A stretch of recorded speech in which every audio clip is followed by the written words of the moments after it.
Hi and welcome back. This week we're going to be doing a retrospective on one of the best consoles of all time, the Sony PlayStation.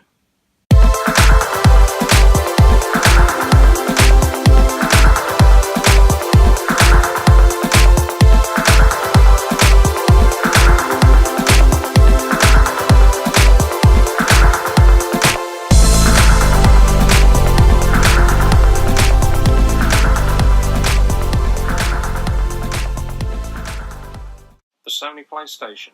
It was launched in Europe on the 29th of September 1995. I was 24 at the time, and this would have been my second console that I purchased. Sega Saturn? That's going to be another video. But anyway, the PlayStation was the brainchild of Ken Kuriaki, who would later be dubbed as the father of PlayStation. The console's origins can actually go all the way back to 1988, where actually Ken Kuriaki was making a sound chip for Nintendo's up-and-coming Super Famicom without his actual employers knowing about it. Due to the success of this sound chip, it allowed Kuriaki to speak to the Sony president, Norio Oga, with regards to making Nintendo a CD add-on.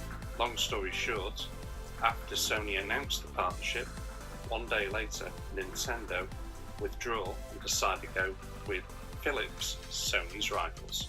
This infuriated Oga, who responded with appointing Kuriaki with the responsibility of developing the PlayStation project to ride on Nintendo's.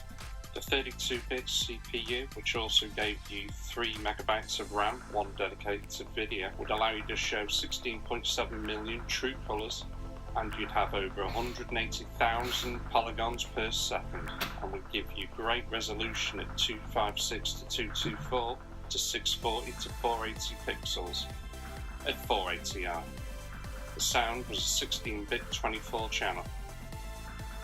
So the Nintendo PlayStation. This particular prototype never saw the light of day, and to a lot of us out there, we must be glad, because if it had of, quite possibly we wouldn't have the PlayStation now that we all love and enjoy. Sony launched an absolute massive marketing campaign at the time. I remember seeing adverts what felt like every 2 minutes. And even in America, Olaf Olsen intentionally drones on about stuff nobody cares about. And then he asks Steve Race to come to the stage for a brief presentation. What follows is one of countless epic moments in the PlayStation history. A brief presentation.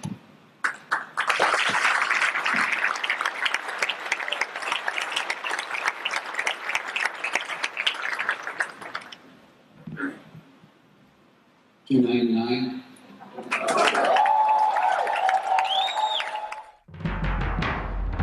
Hello, citizens of Europe. As spokesperson for SAPS, the Society Against PlayStation, I'd like to talk to you about a menace threatening humanity. It's happening right here, in our very homes, and corrupting the lives of our loved ones. Yes, friends, I'm talking about this. It may look like a harmless bagel toaster, but inside is a deadly donut. How do you know PlayStation is not a normal game system? It carries these telltale signs. Scientists say its effects are mind-boggling. Users lose all sense of reality and enter another world. Here we have a normal, healthy young man. And here we have a fellow who's been experimenting with PlayStation for only a few minutes. Proof that we saps must be on our guard. Remember, do not underestimate the power of PlayStation.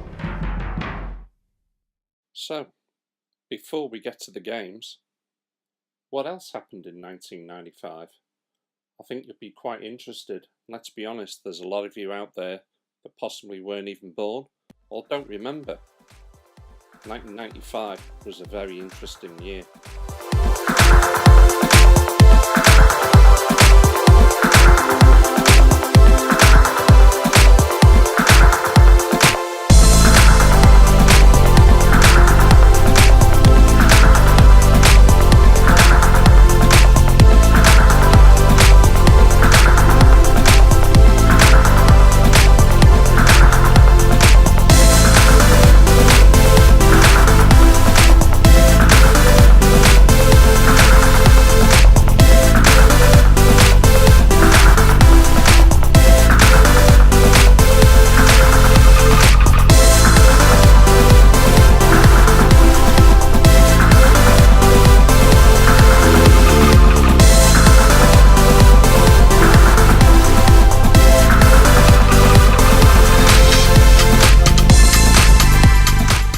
unlike its competitors, PlayStation did not come with a pack-in game.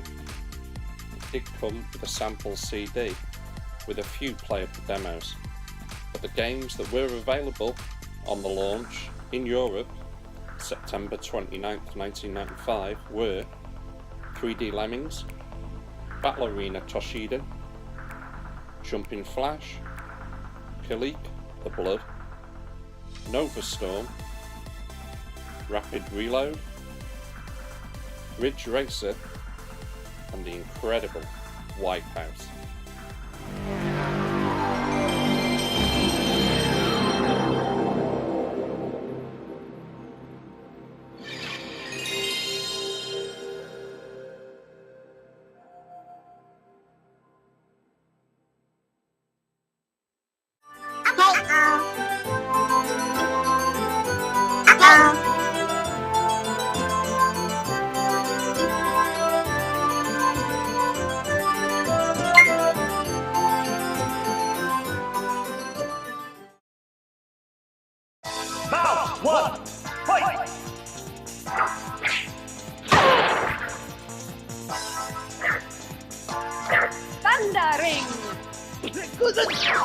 Thundering! Thundering!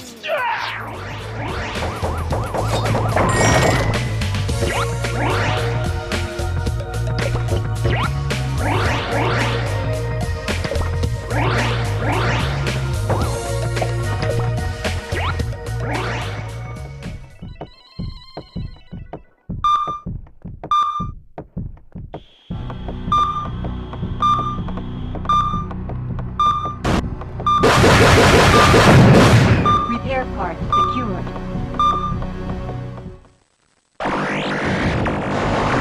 Well done.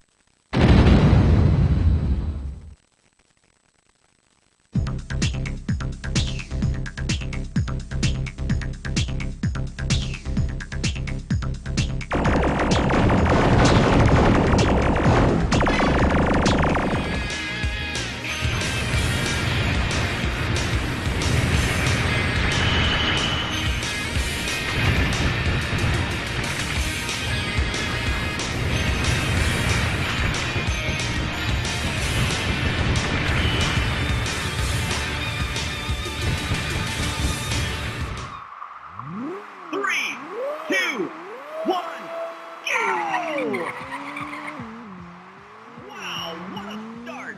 This is just what I wanted to see!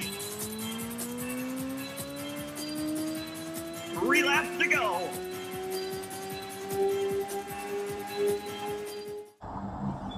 Three, two, one, go!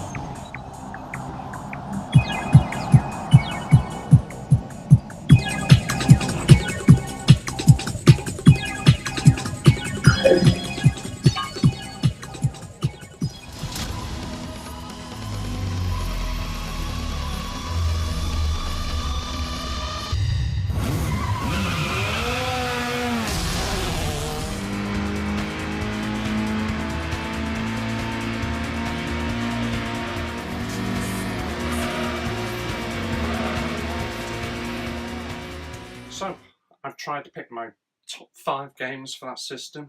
These are from my own personal collection. Some will agree, some won't, but there you have it. And to kick it off, a game I hammered a lot, Final Fantasy VII. An absolute fantastic role-playing game. They really did get everything right with this, did Squaresoft. And, you know, what can you say that hasn't already been said on countless videos? If you've not played this, you need to go out and get it and play it now. My next game is made by Capcom, and it is the fantastic Resident Evil 2. If you like your zombie horror games, you need to go and play this one. It's got everything in it that you want. You know, the graphics are spot on, the gameplay is spot on, and they really did step up the game when they produced this one. Nemesis, very close, but I think Resident Evil 2 is the one to watch and to play. For my next game, I've picked Siphon Filter 2. It's a carry-on from the first game, an absolute great stealthy shooting type game. If you're into that, then you've got to play it. A little bit similar to Splinter Cell in some regards, but a fun-packed, enjoyable game. My next game is possibly one of the best shoot-'em-ups on the system. Well, on any system that it came out, in fact, and that is R-Type Delta. You know, great shoot-'em-up. It's got wave after wave after wave of enemies coming at you. If you just want to throw a game on, it's not really that difficult. Obviously, there's no problem solving. You've just got to learn how to play the game and blast away. Enjoy. Now, for my next game, you know, I don't ever see a lot of videos on it, you know, and I will be doing a video on the entire series of this particular game. And that is Legacy of Kain, Soul Reaver. If you enjoyed the Lara Croft type games, then you would absolutely love this. The twist is, it's all to do with blood-sucking vampires, and obviously as the name suggests, Soul Reaver, sucking of souls. It's a great action-packed game that does everything right at every level, and I just don't think it gets enough love. Incidentally, I nearly forgot. You need memory cards for this console. You know, without these, you can't save any of your games. Back then, it was impossible to save games actually on the console, so you had to use one of these memory cards. Otherwise, you didn't save anything. Right, well that almost wraps it up. Only to add, there was loads of different add-ons and peripherals for the system. You know, another one was the PlayStation mouse. You know, I think I bought this because it was there for buying, and I've never actually used it on a game to date. Right, so there you have it. The PlayStation 1. Or, as we knew it back then, the PlayStation. Much loved console. Yes, you can play all the games now on the PS3, but if you want to play those light gun games, you've got to own one of these. That, and with mine being modded, I can play those American imports and those Japanese games as well.